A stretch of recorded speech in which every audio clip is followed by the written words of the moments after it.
Okay, so this is basically the continuation of our previous lecture. So now we are going to get into the real intellectual core of this entire book. Everything before this, the Latin American history, the Jamestown story, the colonization patterns, that were all, you can say, the evidences. They were more like motivation. Now, from this slide onwards, Acemoglu is going to give us the actual theoretical framework. And this is where the whole argument comes together. So I would request you to please pay very close attention here because everything that comes after is built on this. So the central concept is institutions. Now, when we economists, as well as the political scientists, use this word institutions, we do not simply mean organizations like universities or courts or even any organization. We actually do not mean organizations when we are talking about institutions. Though it is important to mention here that organizations are a part of institutions, but organization itself is not institutions. So, what are then institutions? Institution means the rules of the games in a society. In a very simple word, it could be written and unwritten. Who can own the property? Who can start a business? Who holds a political power? Can they challenge the power? Can ordinary citizen participate in elections or in anything related to political movements? Are contracts enforced? Is the judiciary of a country independent? Now, these are some of the questions that I have posed in front of you. And all of these are rules, you call them formal and informal, which makes the institutions. So Acemoglu divides the institutions into two basic dimensions, the economic and the political. And within each dimension, there is two types, extractive and inclusive. Okay, so let's talk about extractive economic institutions first. There was this word extractive, means that someone is pulling value out of you, right? Like extracting oil from the ground. Extracting, the word itself says like that. So, for example, you think about the Pakistan's feudal agriculture system in interior Sindh, or you can even talk about in southern Punjab. The landowners basically owns everything. They have the land. They often have good links with the local police systems or local politicians. The tenant farmer, on the other hand, has no secure property rights over his own crops. So there is no access to credit market as well for him, and he does not have the ability to switch the employers because there are entry barriers and social coercion everywhere. So markets do not function as they should be. The playing field is completely tilted, in other words. So that is extractive economic institutions in everyday Pakistan's reality or in everyday Pakistan's life.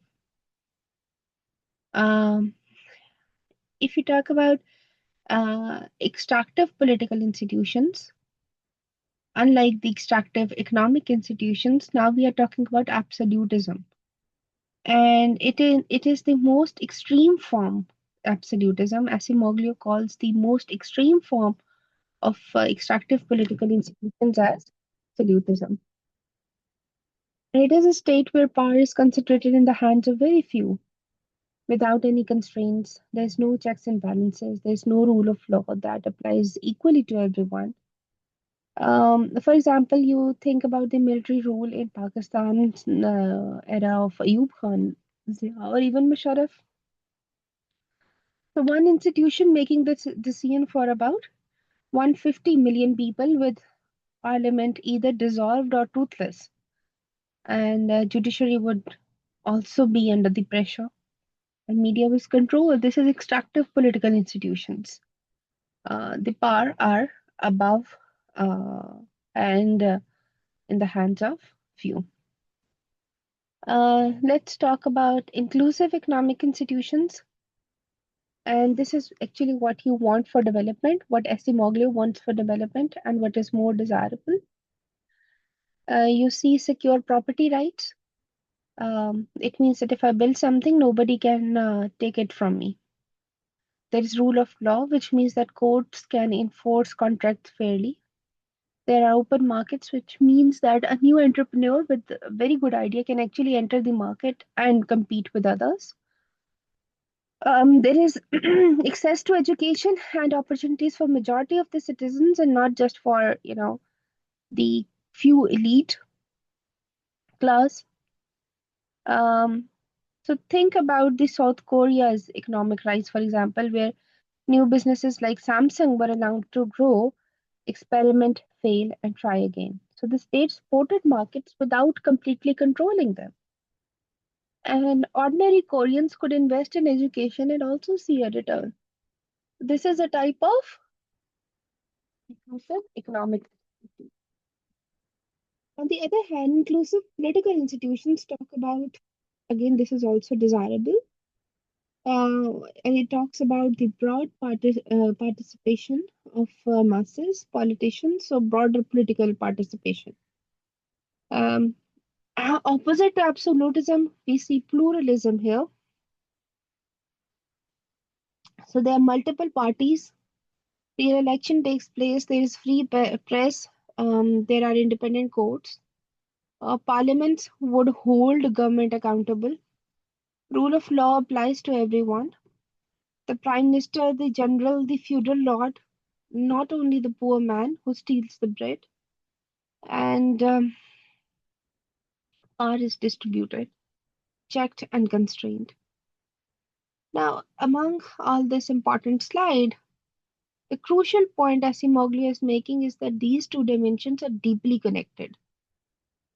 The economic and political institutions are not independent. Rather, they shape each other, and that connection is what the next slide is going to show us about these synergies. So, I would like you to first hold this framework in your mind: extractive versus inclusive, economic and political. And this is actually the map for everything that follows hereafter.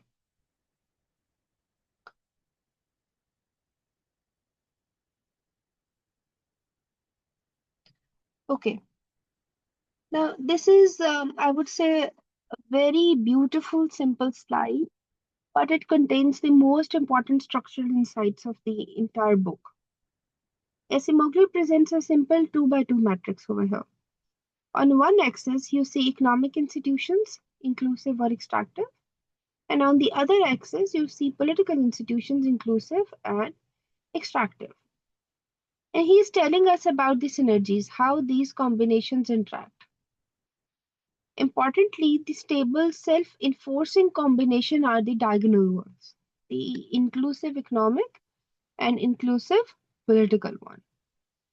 Extractive political with inclusive economic or inclusive political with extractive economic, these are unstable and they would create tension. They tend to move towards one of the stable corners over the time. So let us think about this carefully when you take the example. For example, you can take the example of Pakistan. Which one do you belong to? And obviously, you can see that some of the cases, some of the points would favor the inclusive, and some of them would favor the extractive. Inclusive combination is the most required combination, and this is what you see in the Western Europe, in the United States, and in the other developed countries. Open markets, secure property rights, free entry of business, and these are basic um, but means that the wealth is broadly distributed, and there is good functioning of the markets, and people are happy they're growing. So that broad distribution of wealth means that no single group becomes economically dominant enough to capture the political system permanently. On the other hand, inclusive political institutions means that free elections, independent courts, free press, which, that would create accountability that would prevent economic monopolies from forming and maintaining the opponents. So each dimension reinforces the other. You can say it is a virtuous cycle. You talk about the Britain's post-glorious revolution. When Parliament constrained the king, property rights became secure and investment increased. And as a result, industrial revolution happened. With industrial revolution, we saw that prosperity spread. Political participation would expand and expanded. So it's round and round upwards. Yeah. Okay. And if the worst combination is the extractive one, it's just opposite in comparison to the this one. And this is vicious circle. Now think about Pakistan's political economy honestly. A small number of families, feudal, industrial, or military connected, dominate both economic and political space. Their economic dominance gives them resources to win elections, by influence and control the media even. Their political dominance allows them to maintain economic monopolies, to block competitors, and access the state resources. I would say that take the example of sugar industry again. Politically connected families own the mills. They lobby for import bans on cheap sugar. They receive subsidies. Even they set minimum spot prices in their own favor, and then use the agriculture to maintain the parliamentary seats, right? Because they have the agriculture constituencies in their hands. So economic extractiveness maintains political extractiveness, and it's not something that is independent of each other. So this is a vicious circle. Let's talk again about the unstable combinations. So what happens when you have extractive political institutions but try to include or you have some elements of inclusive economic institution? This is basically the China's question, the South Korea and the Pak question, the Singapore question. You get some growth, but markets do work better than the central planning. Acemoglu argues that this will not be sustained because the political power will eventually strangle economic competition that threatens them. China's state-owned enterprises are protected from competition despite inefficiencies because they serve political purposes. In 1990s, you saw Pakistan's privatization, which was partial and selective in nature. Assets went to politically connected buyers who not to generally open the competitive markets. So the key here is again that you cannot sustainably have one without the other. So economic openness without the political accountability will lead to capture by new elites. Political democracy without economic inclusiveness lead to populism and instability. And they must move together. And that is the synergy, positive or negative.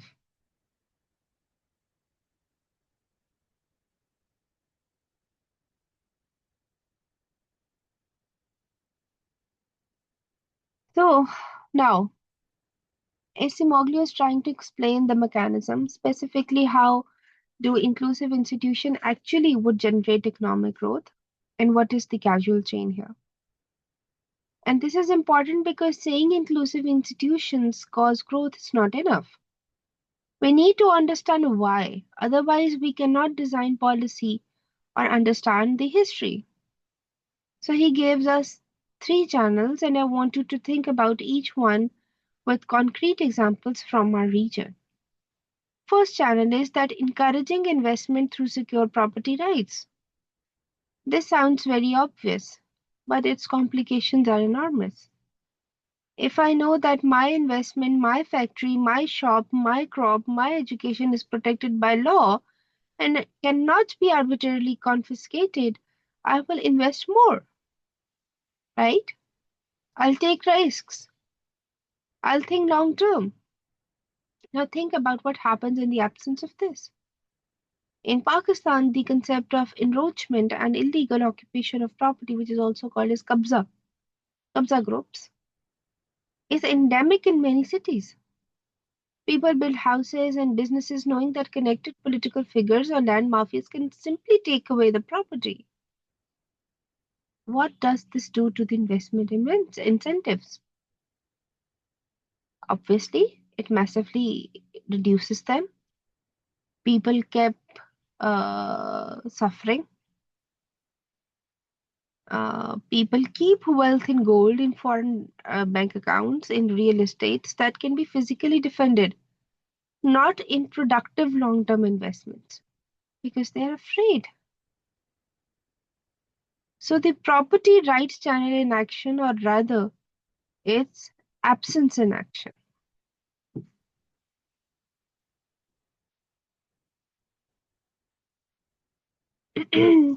Another important thing is the power of markets.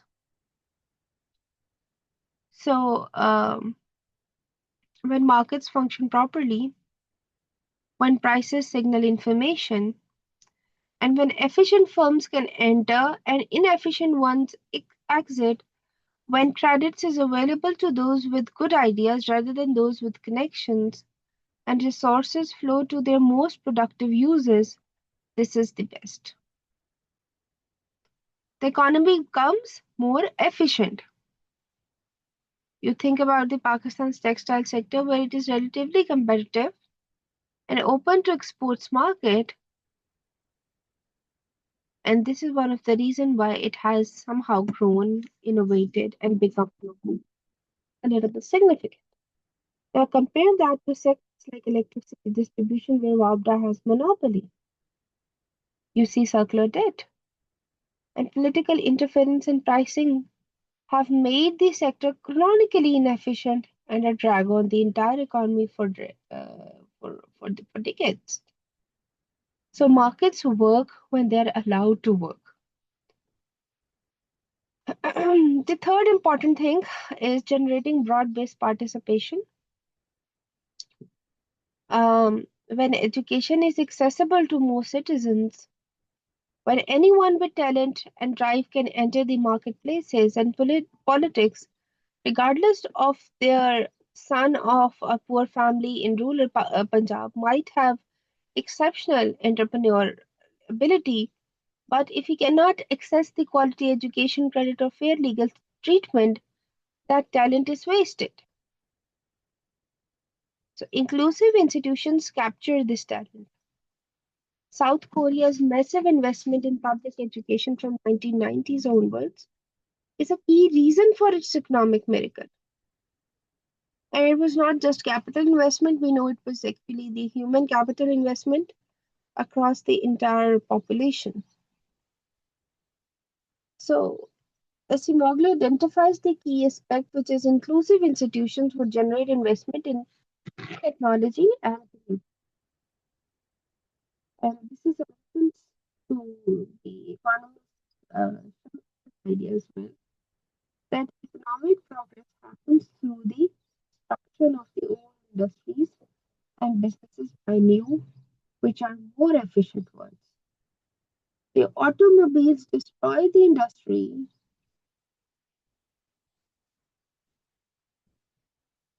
that was practiced before, such as horse carriage industry. The basically the smartphone industry destroyed the um,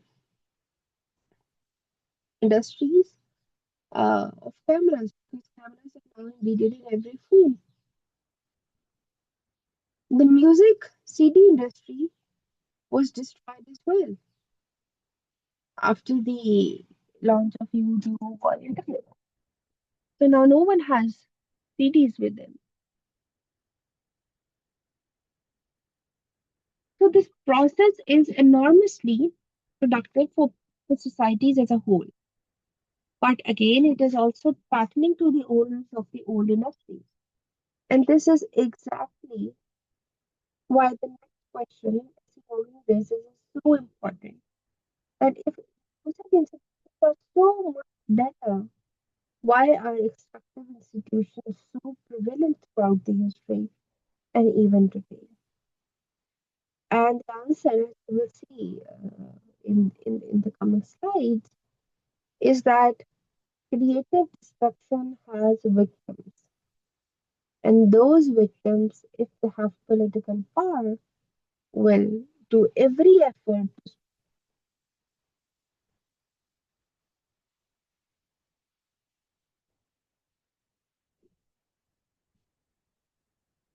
Okay, so now Acemoglu uses labor creation, and by labor creation, we start forced labor, slavery, serfdom as a concrete and historical example of an extractive economic institution. It is a brilliant example because it shows the logic of extractive institutions very perfectly. So let us work through this very carefully. He opens with a quote from historian M.I. Finlay, and I would read it for you. That in the context of universal history, free labor, wage labor, is the peculiar institution.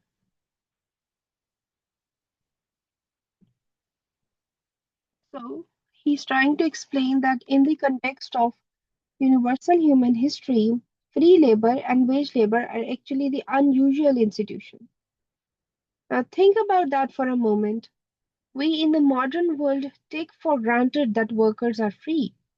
They choose their employer, negotiate wages, can quit and find another job. But for most of the human history, in most civilizations, this was not the norm. Forced labor was not the norm. Forced labor was the norm, and the kind of labor that we see today was not the norm. So Acemoglu lists the civilization built on forced labor, such as ancient Greece and Rome, or the pre-Columbian civilizations in the America, Latin America. You talk about the European feudalism that lasted until the 19th century. And this is not a marginal historical footnote. Labor was the foundation of most of the human economic history. And even today, the International Labour Organization ILO estimated that somewhere around 8 to 12 million forced laborers are still existing worldwide, not even counting forced sex workers. So, just exclude them, but still there are around 8 to 12 million people still having the same. In our own region, bonded labor in bricklayings, particularly in Punjab and Sindh, in agriculture and Balochistan, for instance, in domestic work across Pakistan cities, do exist. The Haris, the bonded agricultural laborers in interior Sindh who are trapped in debt bondage to landlords working for barely subsistence wages. And they are unable to leave because of the debt obligations that are sometimes inherited across generations. And this is not ancient history, this is happening right now, even. So now Acemoglu's reference has his own academic paper with Goldzicki, a formal economic model of coercion. And the key insight from that model is that coercion means reducing the workers' outside options, which means their ability to go somewhere else, find another employer, survive independently. Okay, so the workers' outside options are reduced. This is coercion. So if I'm a landlord and I can prevent you from leaving, from accessing other employment, from even knowing what wage exists elsewhere, I gain enormous power over you. And the crucial finding, the option to course always lead to economic inefficiency. Why? Because such kind of labor is less productive than free labor. A worker who is forced to pick cotton at a gunpoint will do the minimum required to avoid punishment. A worker who is paid a fair wage can choose their employer as um, incentives to work hard, innovate, improve. Whereas coercion destroys incentives, it is economically inferior. So, why does it persist? Because even though coercion makes the total economic pie smaller, it shifts a large share of that smaller pie to the employer. The landlord is better off even though society is worse off. And this is the fundamental logic of all extractive institutions. And they are bad for the society as a whole, but beneficial for the smaller group that controls them. And if that group also controls the political power, they can maintain the institutions indefinitely. And this is the insight that ties together the entire book.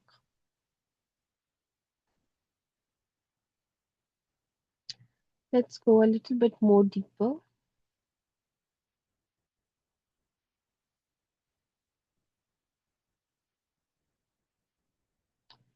Does labor scarcity lead to more creation or less creation?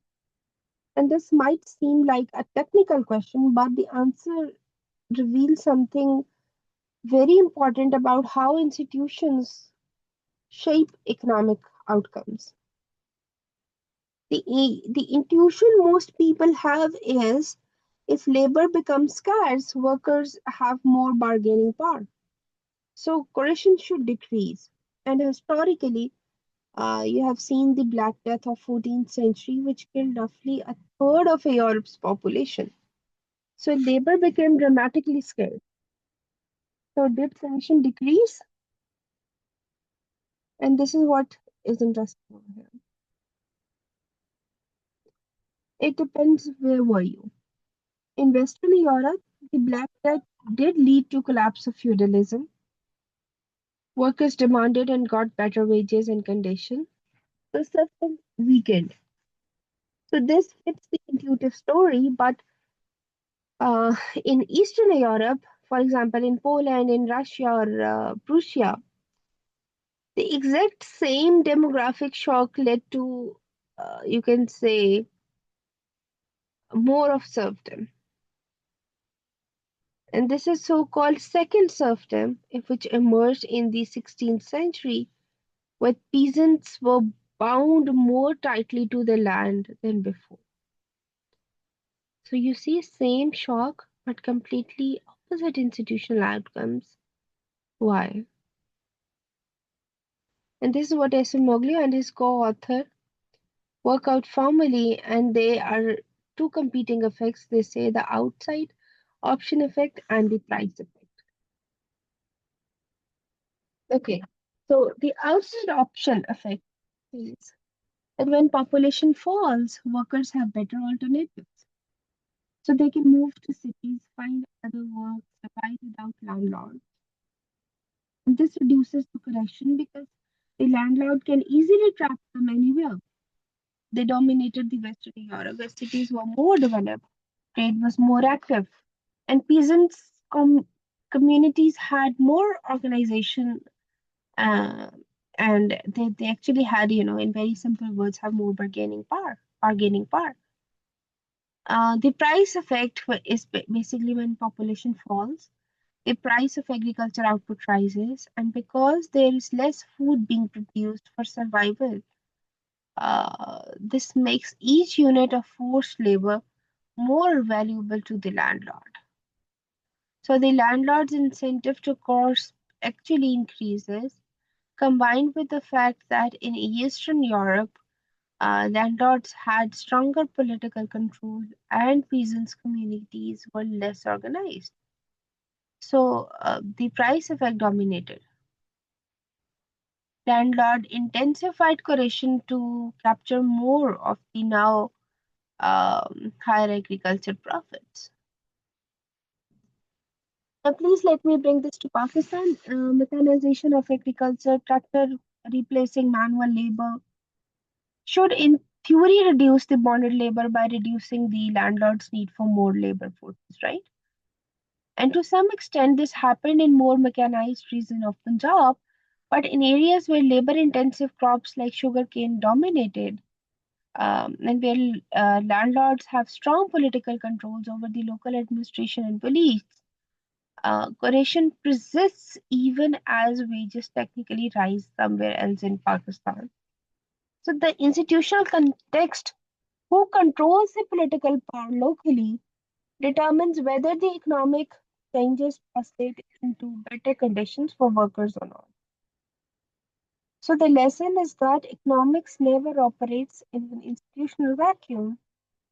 The same economic force, population change, and mechanism and price shifts produce completely different outcomes depending on who holds the power and what rules govern them.